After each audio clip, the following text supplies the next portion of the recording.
Assalamualaikum warahmatullahi wabarakatuh. Nama saya Dewi Arfiati, NIM 630 2019 0173.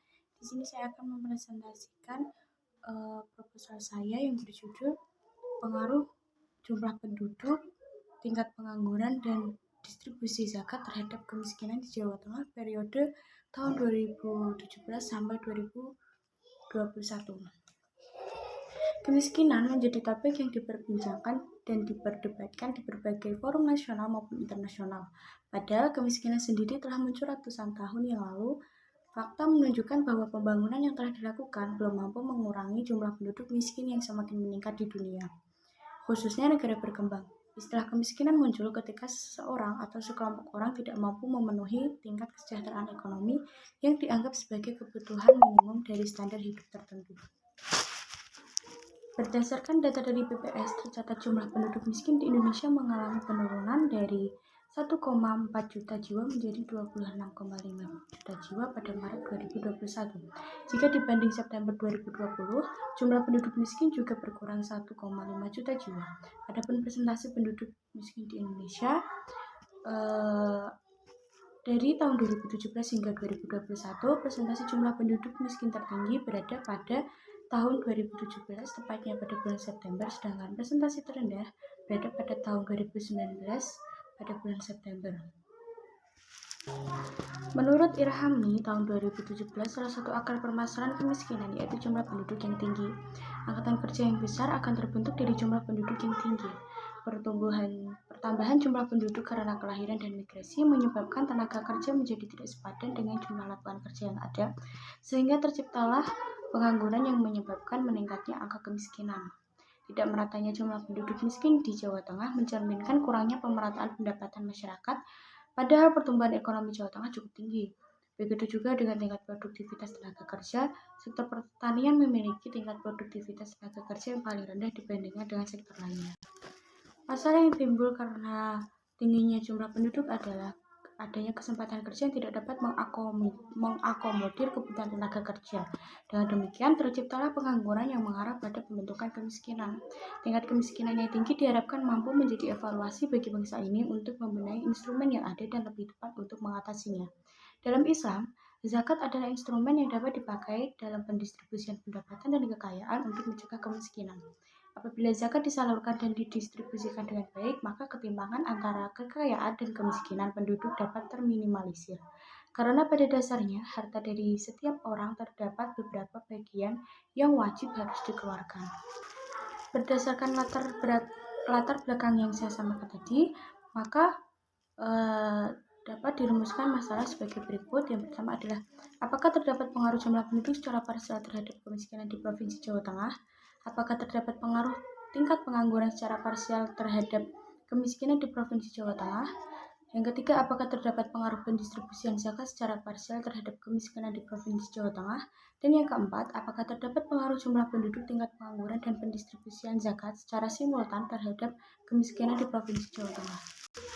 Adapun sistematika penulisan, yang pertama bab 1 yaitu pendahuluan, bab 2 landasan teori, bab 3 metode penelitian, bab 4 hasil penelitian dan pembahasan, bab 5 penutup. Pada bab 2 terdapat landasan teori. Yang pertama, jumlah penduduk. Pengertiannya, menurut Badan Pusat Statistik pada tahun 2016, penduduk dari suatu negara merupakan objek dan subjek pembangunan. Sebagai objek berarti penduduk merupakan faktor yang harus dibangun atau ditingkatkan kualitas hidupnya. Kemudian sebagai subjek adalah faktor pelaku dari proses pembangunan. Kemudian dari Badan Pusat Statistik pada tahun 2010, jumlah penduduk adalah semua orang yang berdomisili di suatu daerah selama 1 bulan atau lebih, dan atau mereka yang berdomisili kurang dari 6 bulan tetapi bertujuan untuk menetap. Kepadatan penduduk ekonomi adalah perbandingan antara jumlah penduduk dengan luas lahan berdasarkan kapasitas produksinya. Dari beberapa pendapat para ahli mengenai kepadatan penduduk, maka dapat disimpulkan bahwa kepadatan penduduk merupakan suatu keadaan di mana bertambahnya jumlah manusia pada suatu wilayah sehingga menyebabkan kepadatan pada wilayah tersebut. Kemudian tingkat pengangguran, menurut Sumarson pada tahun 2009, angka pengangguran merupakan presentasi jumlah pengangguran terhadap jumlah angkatan kerja. Penduduk yang sedang mencari pekerjaan tetapi tidak sedang mempunyai pekerjaan disebut penganggur.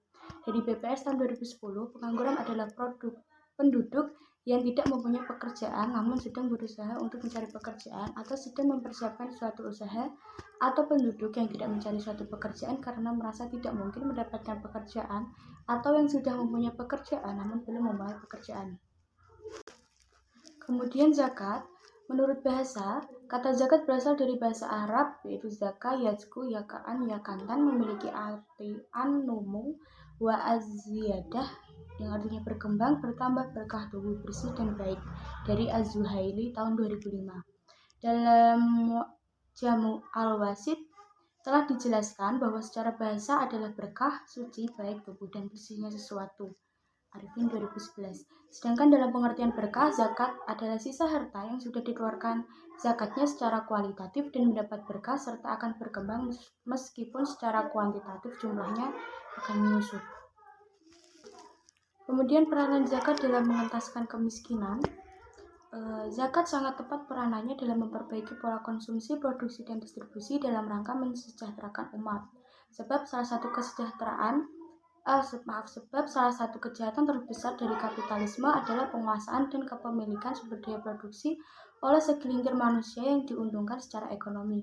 Sehingga hal ini berimplikasi pada pengabdian mereka terhadap orang-orang yang kurang mampu serta kurang beruntung secara ekonomi. Kemudian kemiskinan, pengertiannya sendiri, secara etimologis, kemiskinan berasal dari kata miskin yang berarti tidak berharta benda atau serba kekurangan. Departemen Sosial dan Badan Pusat Statistik mendefinisikan kemiskinan dari perspektif kebutuhan dasar. Kemiskinan didefinisikan sebagai ketidakmampuan individu dalam memenuhi kebutuhan dasar hidup layak. Pada tahun 2017. Secara umum, kemiskinan adalah ketidakmampuan seseorang dalam memenuhi kebutuhan dasar standar atas setiap aspek kehidupan. Kemudian penelitian terdahulu dari Elda Wahyu Azizah, Sudarti, dan Hendra Kusuma tahun 2018 dengan judul Pengaruh Pendidikan, Pendapatan per kapita, dan Jumlah Penduduk terhadap Kemiskinan di Provinsi Jawa Tengah. Hasilnya, secara parsial pendidikan berpengaruh negatif dan signifikan terhadap kemiskinan, pendapatan per kapita berpengaruh negatif dan signifikan terhadap kemiskinan, dan jumlah penduduk berpengaruh positif dan signifikan terhadap kemiskinan. Yang kedua, dari Isabella Katarina Kataren tahun 2018 yang berjudul Pengaruh Pengeluaran Pemerintah dan Pengangguran terhadap Kemiskinan Provinsi Sumatera Utara. Hasilnya, secara simultan, pengeluaran pemerintah dan pengangguran berpengaruh signifikan terhadap kemiskinan, sedangkan secara parsial pengeluaran pemerintah berpengaruh negatif dan signifikan terhadap kemiskinan, dan pengangguran berpengaruh positif terhadap kemiskinan di Sumatera Utara. Kemudian yang ketiga dari Isroiyatul Mubarokah, Irfan Syauqi Bek, dan Tony Irawan tahun 2017 dengan judul Dampak Zakat Terhadap Kemiskinan dan Kesejahteraan Mustahik Kasus Basnas Provinsi Jawa Tengah. Hasilnya secara simultan zakat tidak mempengaruhi nilai indeks kemiskinan Islami. Kemudian dari Diah Retnawati Hersuti tahun 2015 dengan judul Pengaruh Pengangguran terhadap Tingkat Kemiskinan di Jawa Tengah, dengan hasil secara simultan dana zakat berpengaruh terhadap pengentasan kemiskinan. Kemudian metode penelitiannya, jenis penelitian yang digunakan dalam penelitian ini adalah kuantitatif, yaitu penelitian yang menggunakan teori dan data yang berhubungan dengan penelitian. Penelitian kuantitatif adalah metode penelitian yang menggunakan proses data berupa angka sebagai alat menganalisis dan melakukan kajian penelitian terutama mengenai apa yang sudah diteliti, dari Kasiram tahun 2008. Penelitian ini mengarah pada hubungan kausalitas atau sebab akibat antara variabel independen Y yang terdiri dari jumlah penduduk, tingkat pengangguran, dan distribusi zakat, serta variabel dependen X yaitu kemiskinan. Kemudian data dan teknik pemerolehannya. Dalam penelitian ini jenis data yang digunakan adalah data sekunder, di mana data yang diperoleh berasal dari berbagai sumber yang sudah ada. Data sekunder diperoleh dari berbagai sumber seperti BPS, buku laporan jumlah, dan lain-lain. Adapun data yang digunakan berupa data panel, yaitu data yang terdiri atas beberapa objek pada beberapa periode waktu tertentu. Tentang waktu, data yang digunakan yaitu selama periode 2017 sampai 2021 pada Provinsi Jawa Tengah. Kemudian variabel penelitian. Variabel yang dioperasional dalam penelitian ini terdiri dari jumlah penduduk, tingkat pengangguran, distribusi zakat, dan kemiskinan. Jumlah penduduk merupakan sekumpulan masyarakat yang menduduki sebuah wilayah tertentu yang biasanya dipengaruhi oleh faktor tingkat kelahiran, kematian, dan migrasi. Alat ukur yang digunakan dalam jumlah penduduk adalah dalam satuan jiwa. Pengangguran merupakan orang yang sama sekali tidak bekerja, mencari pekerjaan, atau sama sekali tidak berusaha mendapatkan pekerjaan yang layak. Dalam penelitian ini, pengangguran menggunakan alat ukur dalam persen. Zakat merupakan suatu pengeluaran dari harta menurut sifat dan ukuran tertentu dari harta, menurut sifat dan yang diberikan kepada golongan tertentu sesuai dengan syariat Islam. Alat ukur yang digunakan yaitu dalam rupiah. Kemudian uji asumsi klasik. Yang pertama, uji asumsi klasik merupakan syarat statistik yang harus dipenuhi dalam menggunakan analisis regresi linear berganda.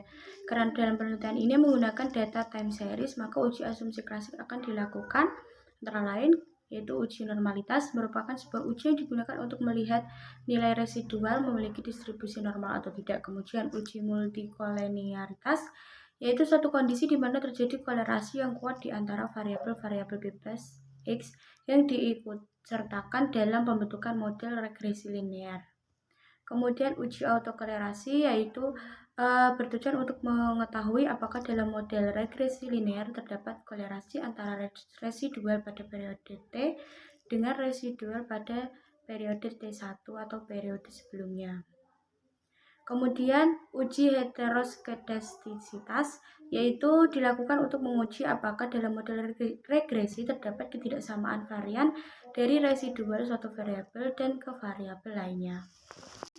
Kemudian uji hipotesis, ada uji parsial atau uji T yang digunakan untuk mengetahui seberapa pengaruh variabel bebas X terhadap variabel terikat Y. Kemudian uji simultan digunakan untuk mengetahui besarnya pengaruh dari seluruh variabel bebas secara bersama-sama terhadap variabel terikat. Yang ketiga, koefisien determinansi, yaitu digunakan untuk mengetahui seberapa mampu variabel X dalam menjelaskan variabel Y dengan rentangan nilai 0 sampai 1.